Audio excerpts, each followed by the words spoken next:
Vote हमारा, राज तुम्हारा, नहीं चलेगा नहीं चलेगा। इस नारे का चरितार्थ पता है हमें लोगों को? इस नारे का चरितार्थ है कि इस देश की जो बहुसंख्यक आबादी है, जो बहुजन आबादी है, उसके पास वोट का अधिकार है और इस वोट के अधिकार से राज उसका चल रहा है और हम अपने वोट का यूज भी नहीं, अपने हित के लिए नहीं कर पा रहे हैं। क्यों? राजनीतिक लड़ाई आप लोग लड़ रहे हैं, पार्लियामेंट में भी जीतेंगे, विधानसभा में भी जीतेंगे, लेकिन आपके घर की स्त्री कैसे लड़ाई लड़े इस समाज को आगे ले जाने के लिए, आपके परिवार को आगे ले जाने के लिए। स्त्री कोशिश करती है ये जातिगत ढांचे को तोड़ने का, प्रेम विवाह करके, और जब वो प्रेम विवाह करने की कोशिश करती है तो क्या किया जाता? ऑनर किलिंग कर दिया जाता है। किले के ग्राउंड पर अगर आपने किसी भी प्रिजनर को बहुत दिनों तक जेल में रखा, 12-13 साल तक, वो डिले का ग्राउंड बन जाता, आजीवन कारावास में परिवर्तित हो जाता, आप फांसी नहीं दिला सकते। ऐसे 17 case supreme court of India ने कम्यूट कर दिए आजीवन कारावास में। हम जाति के अंदर भी अपनी जाति के लोगों को भी सपोर्ट नहीं करते।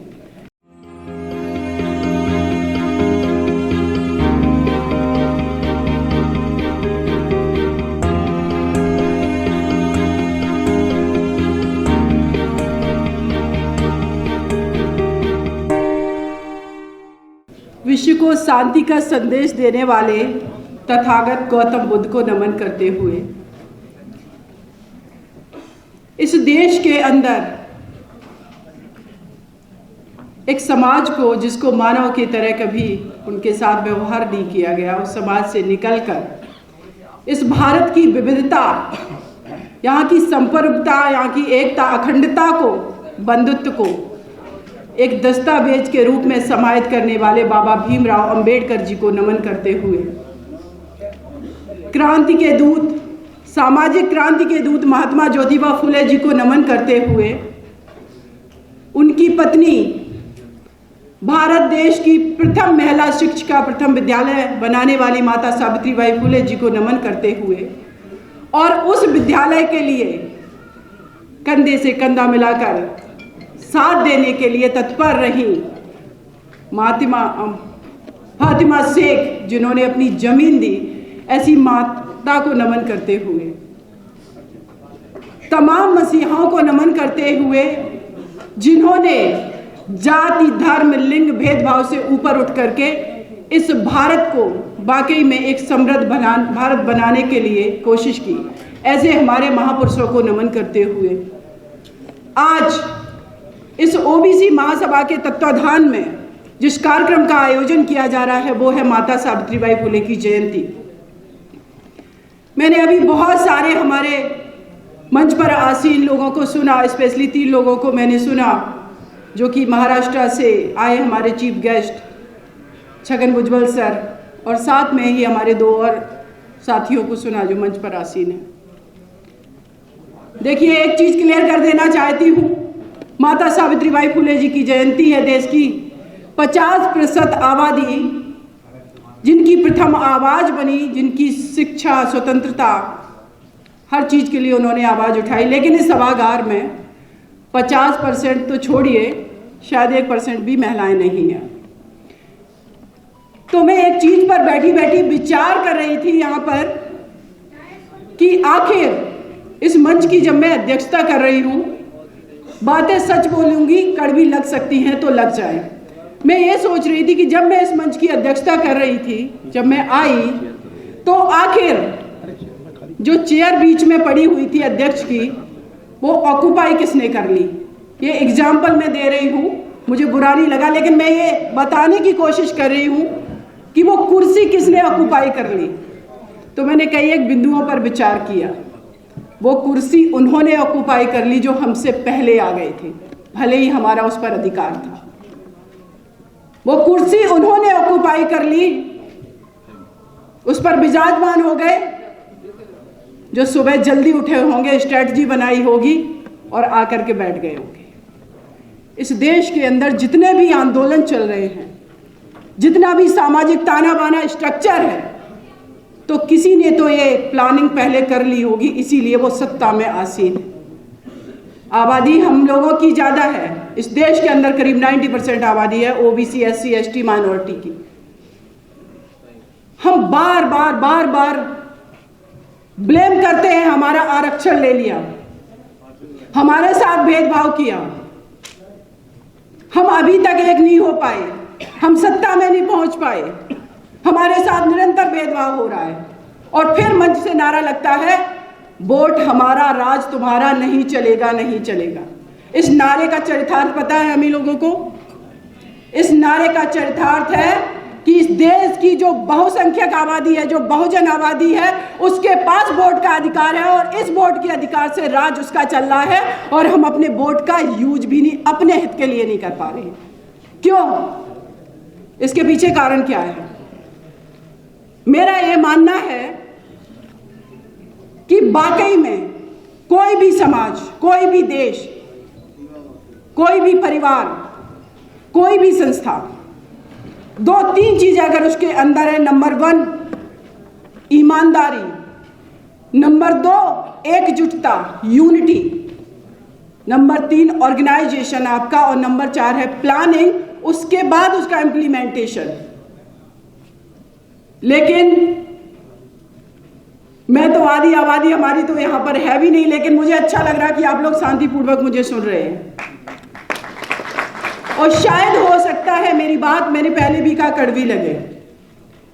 मेरे भाइयों, इस देश का नेतृत्व जो लोग कर रहे हैं आज, और देश आजाद होने के बाद करते आए हैं, आखिर कुछ तो उसको मैं तो स्ट्रेटजी कहती हूं, क्योंकि अगर वो षड्यंत्र कर रहे हैं तो हमने उनका षड्यंत्र को अभी तक तोड़ क्यों नहीं पाया, जब हमारे पास वोट भी है, हमारे पास हमारी आइडियोलॉजी भी है, और हमारे पास हमारे देश के अंदर ऐसे महापुरुषों की आइडियोलॉजी है जिसको हम भारत ही नहीं वैश्विक पटल पर दावे के साथ कह सकते हैं कि हम उस देश की आबादी को रिप्रेजेंट कर रहे हैं जो मानवता की बात करते हैं। किसकी बात करेंगे? बुद्ध की, जिन्होंने समानता की बात की।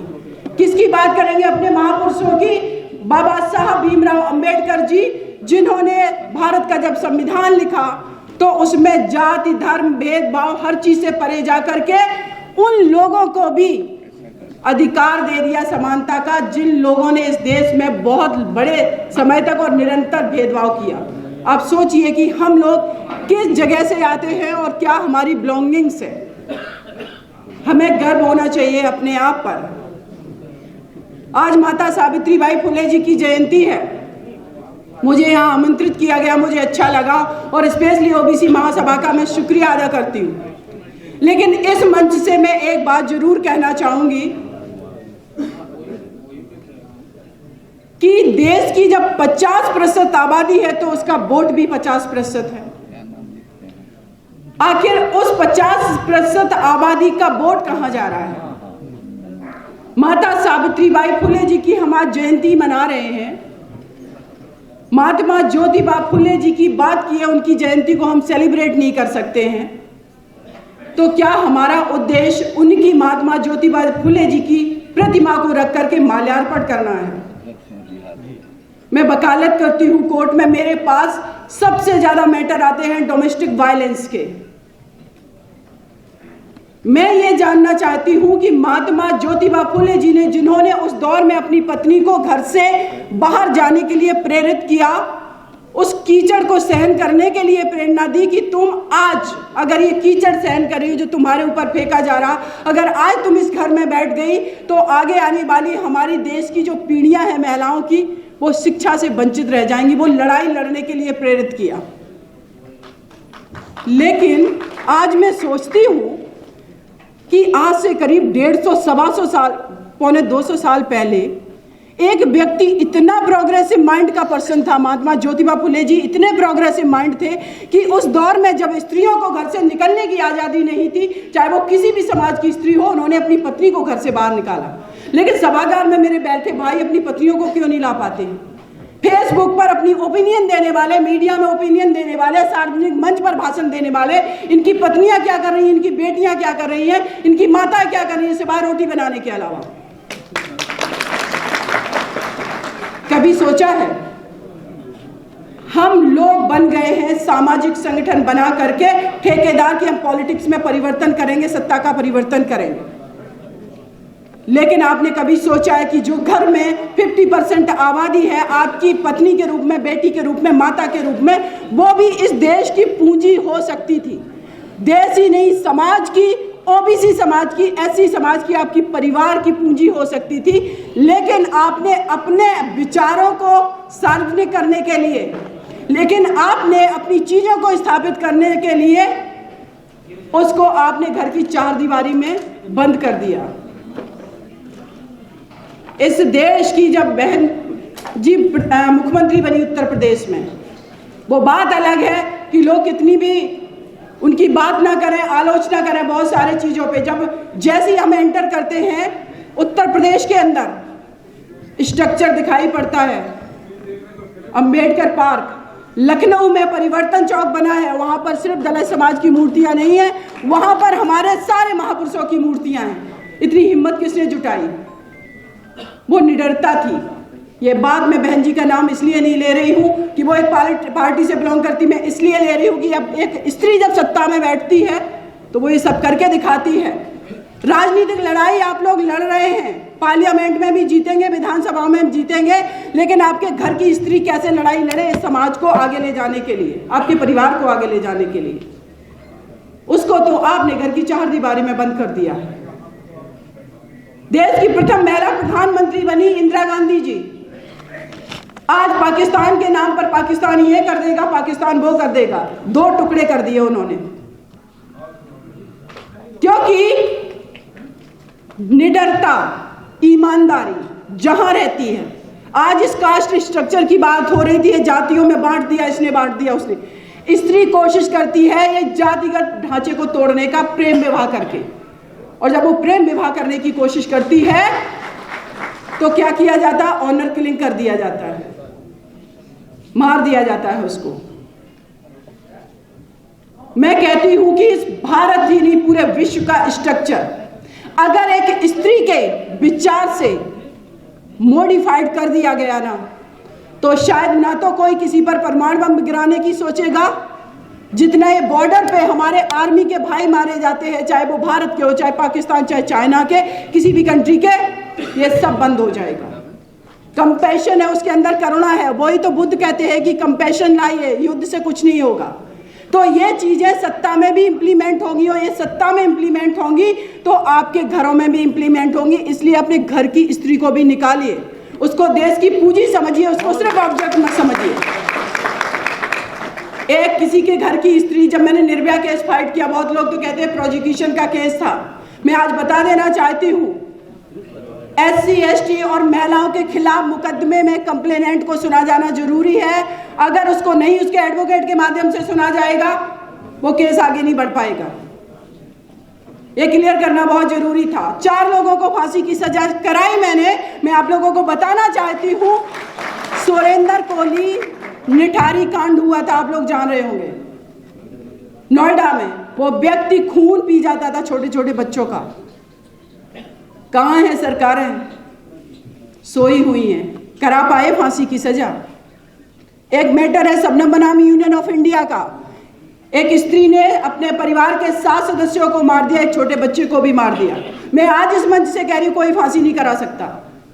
सुरेंद्र कोहली को भी फांसी नहीं होगी, वो लिटिगेशन का पार्ट है, उस पर हम कभी बात करेंगे।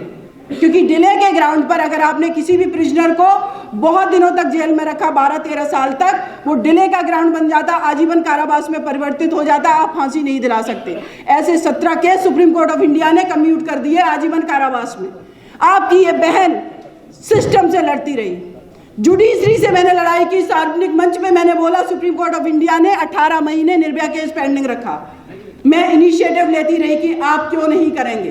देश के राष्ट्रपति को मैंने बोला कि आप कहते हैं कि महिलाओं के खिलाफ क्राइम ना हो, तो मैं आपसे कहती हूं कि आपके पास जो मर्सी पिटीशन पेंडिंग है 12 साल से, उनको आप डिसीजन लीजिए। किसकी बात कर रहे हैं? जो जहां है ईमानदारी से काम कर ले, घर में है तो घर में ईमानदारी से काम कर ले। एक व्यक्ति अगर वो बात कर रहा है सामाजिक न्याय की, अगर वो बात कर रहा है सत्ता के परिवर्तन की, तो पहले आप अपने घर की स्त्री के साथ सामाजिक न्याय और बच्चों के साथ कर लीजिए, फिर जाति के साथ भी कर लीजिए। जितने जातिगत संगठन बने, मैं कह रही हूं अपने जाति के लोग भी ईमानदारी से एक दूसरे का सपोर्ट कर दे, देश अपने आप तरक्की कर जाएगा और आपको पॉलिटिकल पावर भी मिल जाएगा। लेकिन सच ये है कि हम जाति के अंदर भी अपनी जाति के लोगों को भी सपोर्ट नहीं करते। पता नहीं एक हाइपोथेटिकल लड़ाई चल रही है, जो वर्चुअल दुनिया में लड़ाई चल रही है। ये मैं मानती हूं इन चीजों को कि बहुत सारी चीजें हुई हैं, इंप्लीमेंट हुई हैं बहुत सारी चीजें उसका, लेकिन जिस तरीके से हमारी संख्या है, जिस तरीके से हमारी फाइट होनी चाहिए निरंतर, सभी लोग कहते हैं कि बार बार बीजेपी आ जा रही है, बीजेपी आ रही है स्ट्रेटजी के बनाने से। बीजेपी किस वजह से आ रही है? अगर लोग कहते हैं, हम सभी लोग डिस्कशन करते हैं कि ईवीएम जब तक नहीं हटेगी तब तक कोई पार्टी आ नहीं सकती सत्ता में, ना केंद्र में ना स्टेट में। तो भाई इस दिल्ली की धरती पर कभी क्या हम 10 लाख की संख्या में भी, चलो सुप्रीम कोर्ट नहीं सुन रहा है, 10 लाख की संख्या में भी हम कभी यूनाइट होकर के उतरे हैं प्रोटेस्ट करने के लिए? अगर हम डेमोक्रेटिक कंट्री हैं, अगर हमारे भारत का संविधान कहता है be the people of India की बात करता है प्रेम्बल में, तो मैं कहती हूं कि हमारी जो प्रेम्बल है, हमारा जो भारत का संविधान है, उस संविधान में, संविधान को लचीला बनाया बाबा साहब ने कि अगर समय परिवर्तनशील है, अगर चीजें परिवर्तनशील हैं, तो देश की जनता के हाथ में वो पावर दिया है कि आप रोड पर उतरिए, आंदोलन करिए, संविधान में भी परिवर्तन किए जाएंगे। लेकिन हम क्या करवा पाए? इस देश की इतनी बड़ी आबादी होने के बावजूद भी, अभी रिसेंटली मैं एक केस को सुन रही, यहाँ पर Hathras case, gangrape and murder case में फाइट कर रही हूँ, जजमेंट रिसेंटली आने वाला है। आपको बताती हूँ कि कॉन्स्पिरेसी कैसे हो जाती है कोर्टों के अंदर। एक SC/ST एक्ट है, उस एक्ट में ये प्रावधान है कि एक तो प्रिवेंशन की बात कर रहा है कि किसी भी व्यक्ति के खिलाफ अपराध नहीं होगा, उसको सरकार रोकेगी। अगर अपराध हो गया तो इमीडिएटली कंपनसेशन दिया जाएगा FIR होने पर, फिर उसमें चार्जशीट फाइल होने पर, फिर उसमें सजा होने पर। इलाहाबाद हाई कोर्ट ने कुछ समय पहले जजमेंट दिया है कि जब तक SC/ST एक्ट का मुकदमा आता है, जब तक उस केस में सजा नहीं हो जाती, कंपनसेशन नहीं दिया जाएगा। आप कर लो, क्या कर लोगे? हाथरस केस में ही जिस परिवार का मुकदमा मैं लड़ रही हूं, उसी परिवार के एक व्यक्ति का उंगलियां काट दी गई थी। वो मुकदमे में उस परिवार के जो अन्य व्यक्ति थे, तो जो आई विटनेस थे, वो हॉस्टाइल हो गए, कोर्ट में गए, कहते हमने नहीं देखा किसने मारा पीटा। ये होता है, अपने लोग गवाही तक देने से डरते हैं, कैसे न्याय करवा लेंगे आप? तभी तो अगली कड़ी में बात आ जाती है कि OBC SC/ST जजेस की संख्या बढ़ाई जाए। कॉलेजियम सिस्टम जो है, जब NJEC का आया concept, supreme court of India ने कह दिया कि कार्यपालिका से न्यायपालिका का पृथक्करण है, आप हमारे क्षेत्र में नहीं घुस सकते, कोई कुछ नहीं कर पाया। तो यहाँ पर बैठे मेरे जितने भी भाई हैं, मंचासीन हमारे बड़े सभी लोग बुजुर्ग हैं, काफ़ी अनुभवी हैं सब लोग, आप लोगों को ज़्यादा बेटर तरीके से पता है कि कॉन्स्पिरेसी कैसे की जाती है। तो फिर उपाय क्या है? क्यों नहीं पहुंच पा रहे? कब तक हम लोग स्पीच देते रहेंगे? उत्तर प्रदेश के अंदर अभी मैं चुनावी कैंपेनिंग में थी, मैंने देखा बीजेपी के लोग कम से कम 500 गाड़ियां पेट्रोल भरवा रहे पेट्रोल पंप पे, और पेट्रोल पंप वाला उफ भी नहीं कर रहा है क्योंकि कल ही उसका लाइसेंस जब्त हो जाएगा। ये मिसयूज ऑफ पावर जो है कैसे कर पा रहे हैं? क्योंकि हम उसके साथ नहीं खड़े, हमें लगता है ये तो उसका इशू है, हम उसके साथ कैसे खड़े होंगे। तो मेरा ये मानना है कि हम किसी दुबे तिवारी को, किसी को इंडिविजुअल तरीके से सार्वजनिक मंच से गाली देने से कुछ नहीं निकलने वाला। जितना आप गाली देंगे उतना ही मोरली वो अपने आप को जस्टिफाई करेंगे कि समाज तो हमें गाली देता है, हमने तो कभी गाली नहीं दी है।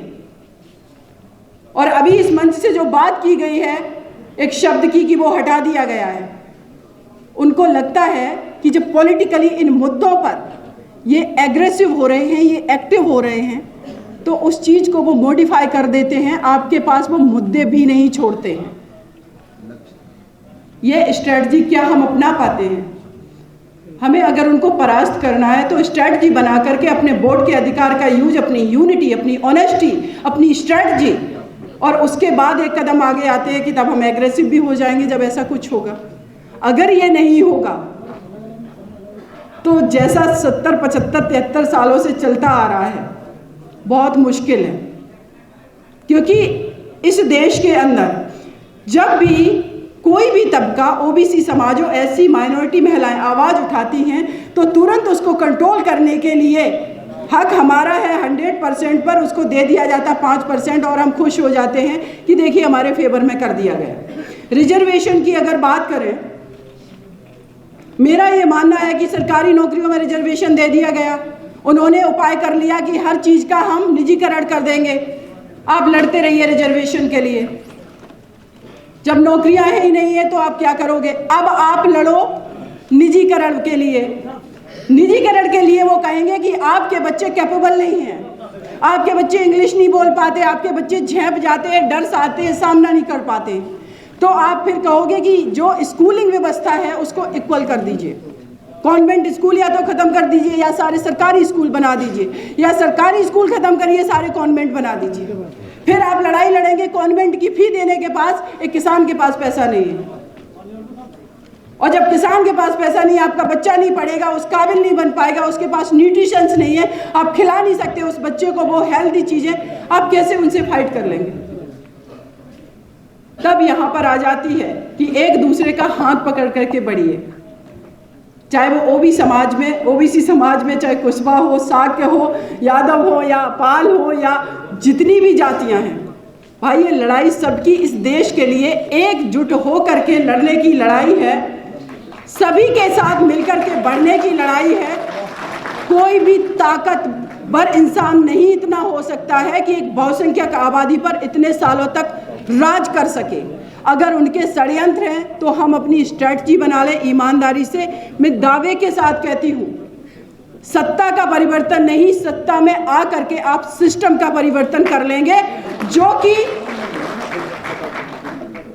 संगोष्ठियां बड़ी बड़ी करने की, हमें अपनी पीड़ा व्यक्त करने का फिर टाइम भी नहीं होगा, हमें स्ट्रेटजी बनाने होंगे।